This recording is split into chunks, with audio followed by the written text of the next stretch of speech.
तो अभी हाल ही में रिलीज़ हुई है मार्वल की फेज़ 4 की पहली मूवी शैंग-ची। और अगर मूवी देख ली तो पता चल गया होगा कि कितनी ऑसम है, जिसका स्पॉइलर फ्री रिव्यू मैंने ऑलरेडी इस चैनल पे कर दिया है। आई बटन पे उसकी लिंक है, वहाँ पे जाके आप उसको देख सकते हो। पर आज की वीडियो स्टार्ट करने से पहले ही स्पॉइलर अलर्ट, क्योंकि आज हम देने वाले हैं पूरी की पूरी एंडिंग एक्सप्लेनेशन ऑफ शैंग-ची और पोस्ट क्रेडिट सीन में जो भी कुछ हुआ उसके बारे में। जो कि पूरी मूवी की एंडिंग देखकर और पोस्ट क्रेडिट सीन देखने के बाद कुछ क्वेश्चंस आए थे हमारे दिमाग में। जैसे कि सबसे पहला क्वेश्चन कि ये टेन रिंग्स है क्या, ओरिजिन जैसे कि हमने दिखाया नहीं गया मूवी में। और फिर ये प्रोटेक्टर क्या है, ये कॉलर क्या है। और इन दी इस सब के बाद आता है पोस्ट क्रेडिट सीन के बारे, जो कि इसमें दो है। पहला तो मिड क्रेडिट सीन है और दिस लास्ट का पोस्ट क्रेडिट सीन है, जिस पे अभी हम धीरे धीरे आएंगे। पर उससे पहले है guys, you are watching the comic trailer, जहाँ पे मैं आपको एक्सप्लेन करता हूँ आपकी सारी favourite comics line by line and expression by expression. And for the more comics and for the more comic related video just check out the channel and stay tune with us. तो पहले story की मोटी मोटी सी बातें कर लेते हैं। तो पहले 10 रिंग्स, जो कि ऐसे आर्टिफैक्ट फैक्ट्स होते हैं जिनको धारण करने के बाद मैंड्रिन बहुत बड़ा क्राइम लॉर्ड बन जाता है। बहुत हज़ारों सालों से उसने क्राइम को वो करा होता है, मेंटेन करके रखा होता है। अब क्या होता है कि इन रिंग्स की वजह से ना तो उसकी एज बढ़ती, ना उसके ना परफॉर्मेंस पे कुछ असर पड़ता।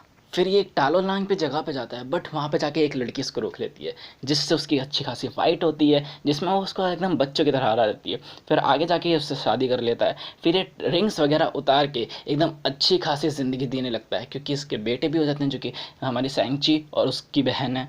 बट फॉर सम रीज़न जब इसकी मॉम का मर्डर होता है तो उसके लिए ये वापस रिंग्स पहन लेता है, और जिन्होंने भी ये कांड करा होता है उनको कुत्ते की तरह मारता है। अब क्या होता है कि ये अपने बेटे को ट्रेनिंग देता है, बेटी को नहीं देता, क्योंकि चाइनीज़ कल्चर में ऐसा नहीं माना जाता, लड़कियों को ट्रेनिंग नहीं दी जाती। तो अपने लौंडे को ट्रेनिंग देता है, उसको 14 साल की उम्र तक एक अच्छा खासा असासिन बना देता है, और उसको पहले मिशन के लिए भेजता है अपने टारगेट को ख़त्म करने के लिए। पर वो मिशन पर जाता तो है पर कभी वापस नहीं आता, वरना मतलब कि मिशन से ही वो भाग जाता है शैंग-ची। और एक जगह पे जाकर 10 साल तक कोई भी जो सबसे पहले छोटी मोटी जॉब पकड़ता है और अपनी नॉर्मल लाइफ से जीने लगता है। और ऐसा करते करते ही 10 साल हो जाते हैं। बट ऐसा कब तक चलेगा, क्योंकि पापा मैंड्रिन भेज देते हैं कुछ बंदे, ताकि कि वो इनको उठा के लेके जा सके। क्योंकि इनके पास और इनकी दीदी के पास दो नेकलेस होते हैं, जो कि टालो नाम की जगह पे मैंड्रिन को लेके जाएगा। क्योंकि मैंड्रिन को ऐसा लगता है कि टालो नाम की जगह पे वो जो वॉल थी ना, जो मूवी में देखी थी, उसके पीछे ज़रूर है ना उसकी वाइफ अभी भी है। इन लोगों ने उसको वहाँ पे कैद करके रखा था, और यही होता है मेन मोटिव उसका पूरी मूवी में हमला करने का। अब ये किसी तरह उस डोर को भी खोल लेता है मूवी के एंडिंग में। बट इसके पीछे उसकी वाइफ नहीं, बल्कि एक बहुत बड़ा मॉन्स्टर होता है, जिसका नाम ड्वेलर होता है, या फिर ड्वेलर इन द डार्क, या फिर डार्क ड्वेलर, कुछ भी कह सकते हो, जो कि लोगों की सोल खींच लेता है, मतलब सोल पे फीड करता है। अब इसी बीच टालो में वॉर होती है। इन लोगों में पहले अच्छी खासी लड़ाई होती है, फिर जो भी मॉन्स्टर ईटिंग मतलब सोल ईटिंग मॉन्स्टर होते हैं और सैंग-ची में, उनमें लड़ाई होती है। फिर लास्ट में एंड में ड्रैगन से की हेल्प से उसको मार कर 10 रिंग्स उसके हाथ में आ जाती हैं। शैंग-ची के पास 10 रिंग्स आ जाती है आफ्टर डिफीटिंग हिज डैड, और पिताश्री स्वर्ग से बाहर जाते हैं। तो ये थी मूवी की मोटी मोटी स्टोरी। बट इसके बाद है ना हमारे दिमाग में कुछ क्वेश्चंस आते हैं कि टालो ये कैसी जगह है भाई। तो अगर बेसिक तौर पे बताऊँ ना, तो टालो एक पॉकेट डायमेंशन में है, जो कि हमारे यूनिवर्स को बिलोंग नहीं करती है। और वहीं पर शैंग-ची की मॉम और उसके बाकी सारे लोग रहते हैं, जो कि पूरे अर्थ को बचाते हैं हमने डॉलर से, जो सोल ईटिंग मॉन्स्टर है उससे। तो अगर कॉमिक के हिसाब से देखा जाए ना, तो ये टालो एक हेवनली पॉकेट डायमेंशन है, जैसे जहाँ पे मतलब गॉड रहते हैं, ऐसे टाइप की जगह। जैसे एसगार्ड भी एक हेवनली पॉकेट डायमेंशन है। अब अगला सवाल, ये द ग्रेट प्रोटेक्टर कौन है। तो यार द ग्रेट प्रोटेक्टर नाम का है ना कोई भी कॉमिक में एग्जिस्ट नहीं करता। बट हाँ, एक फॉफ क्या था, फिंग फैंग चू नाम का एक ड्रैगन वो एग्जिस्ट करता है हमारी कॉमिक्स में, जो कि है ना जो इन गार्डियन होता है इन रिंग्स का। इसके बारे में थोड़ी और बातचीत आगे करेंगे, पर पहले एक और कैरेक्टर के बारे में बातचीत कर लेते हैं कि डॉलर है क्या, या फिर ये डॉलर ऑफ द डार्क या डार्क डॉलर, जो भी नाम है इसका, आखिर ये है क्या। तो कॉमिक के हिसाब से ना डॉलर एक बहुत पावरफुल कैरेक्टर है, बहुत ही ज़्यादा पावरफुल, जो कि है ना एक फियर गॉड के as a fear God termed होता है। मतलब ये लोगों के फियर पे ना खुद को फीड करता है। बट मूवी में ऑब्वियसली यार थोड़ा बहुत तो अलग करेंगे ही। तो है ना मूवी में ये उसको फियर पे फीड करने की जगह ये लोगों की सोल पे फीड करता है। और ये एक ऐसा गॉड है जो कि एवर लिविंग डायमेंशन से आया है। और हाँ, सेम डायमेंशन से नाइटमेयर जो कि डॉक्टर स्ट्रेंज और लोकी का विलन है, वो भी सेम डायमेंशन से आया है। और अगर आपको उसके बारे में ज़्यादा जानना है तो आई बटन पे एक प्लेलिस्ट की लिंक है, Loki the god who fell to the earth की, उसमें वही मेन विलन है, तो उसके बारे में आपको वहाँ पे सब कुछ ज़्यादा पता चल जाएगा, वो भी आप जाके देख सकते हो। और सूत्रों का तो ये भी कहना है कि हो सकता है मैडनेस ऑफ मल्टीवर्स में यही विलन हो। चलो फिर अब मिड क्रेडिट और पोस्ट क्रेडिट सीन के बारे में बात करते हैं। तो मिड क्रेडिट सीन में ना जो मेन पर्पज़ है उसका, तो मतलब जो मेन चीज़ है हमारी वो मिड क्रेडिट सीन में है, तो उसको थोड़ा लास्ट में एंड वो करेंगे। पहले पोस्ट क्रेडिट सीन पे आ जाते हैं।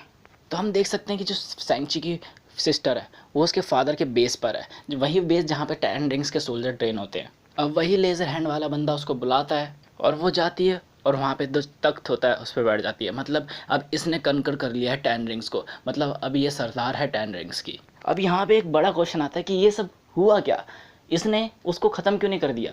मतलब जो 10 रिंग्स, ये लोग इतने अच्छे बन रहे थे कि 10 रिंग्स जो इनके लिए सबसे बड़ा वो होता है, तो उसी को क्यों नहीं ख़त्म कर दिया। और क्या अब ये विलन है।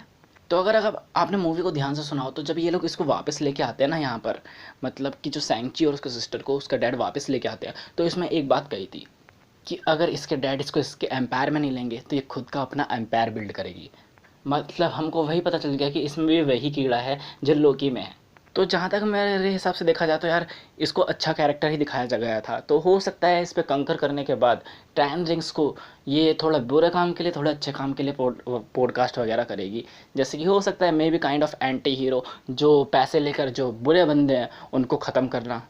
क्योंकि अगर एंड में देखोगे तो जो 10 रिंग्स का जो वो भी पूरा एम्पायर है, उस पर 2 बड़े बड़े छतरी टाइप के लगे हैं, या डिश एंटीना जो भी कहो आप उसको हैं। तो हो सकता है यहाँ से कुछ पॉडकास्टिंग वगैरह भी कुछ रिलेटेड हो, बस थ्योरीज हैं ये। और मे बी ये आने वाली सीरीज़ में इफ़ेक्ट करेगा, जैसे इन्वेंशन है मार्वल की दूसरी जो सीरीज़ है उनमें ये ज़रूर अफेक्ट करेगा। क्योंकि जितनी भी मूवीज़ हैं उनके लास्ट में क्या दिखाया जाता है, मूवी के लास्ट में जैसे डॉक्टर स्ट्रेंज के Doctor Strange will come again, या फिर ऐसे ही कुछ है ना, आयरन मैन या Tony Stark will come again, है ना।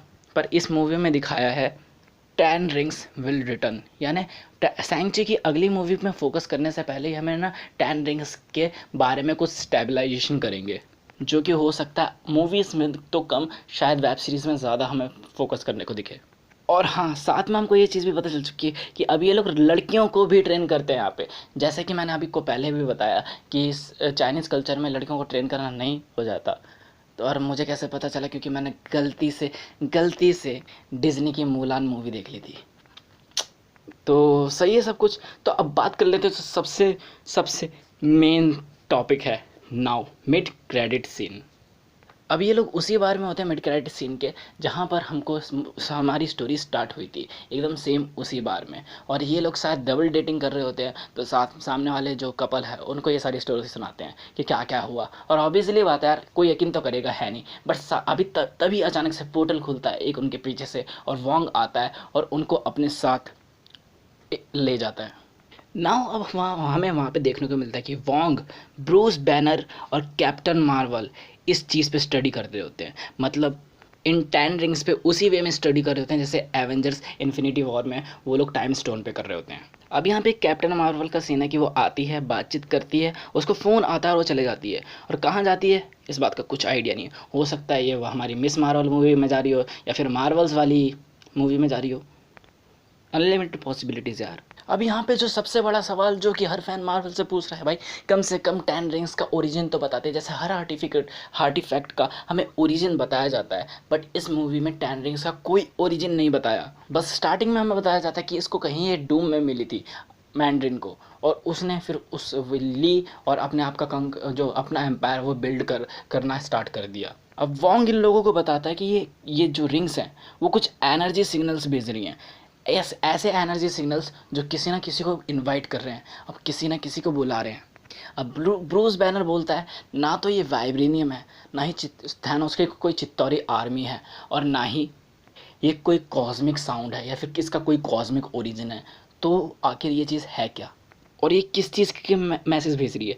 और अगर कॉमिक की बुक के हिसाब से देखा जाए ना, तो पहली बात तो ये 10 रिंग्स है ना ऐसी होती हैं हमारी, वो नहीं होती, ब्रेसलेट्स नहीं होते, अब कॉमिक्स में भी इन रिंग्स का ओरिजिन तो एलियन ही है, जिनको मैकलस नाम के कुछ ड्रैगन्स ने बनाया होता है, और उनके में से एक बंदा होता है जिसकी स्पेसशिप आती है और अर्थ पे क्रैश हो जाती है, और मैंड्रिन को ये रिंग्स वहाँ से मिल जाती है।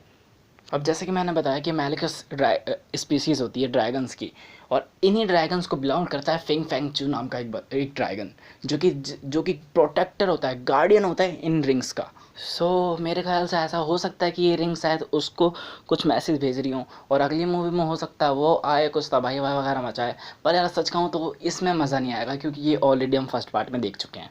और अगर इसकी जो नेक्स्ट पॉसिबिलिटी है, जो फ़ैन थ्योरी है, वो सबसे जेन्युइन होगी कि हो सकता है कि इन रिंग्स को सेलेस्टियल्स ने बनाया हो, और हो सकता है कि ये रिंग या तो सेलेस्टियल को मैसेज भेज रही हो, या फिर जो सेलेस्टियल का सीड था उसको कहीं ना कहीं पॉइंट आउट करती है सीड। और अगर आपको सेलेस्टियल्स के बारे में, एटर्नल्स के बारे में कुछ जाना है, तो ऊपर उसकी कॉमिक का भी ब्रेकडाउन मिल जाएगा आपको, उस पर क्लिक करके पूरी प्लेलिस्ट आप चेकआउट कर सकते हो। और सच बताओ ना तो ये सारे चीज़ें बेस्ट भी होंगी अगर सेलेस्टियल से इसका कहीं ना कहीं कनेक्शन हुआ तो। अब जो अगला सवाल जो मेरे ब्रेन में आया था ये था कि why Bruce Banner is Bruce Banner. मतलब हमने एंड गेम में देखा था कि ब्रूस बैनर बन चुका है प्रोफेसर हल्क। अब प्रोफेसर हल्क से वो वापस ब्रूस बैनर में कैसे? तो मे भी इसका कनेक्शन आने वाली सीरीज़ सी हल्क से हो सकता है।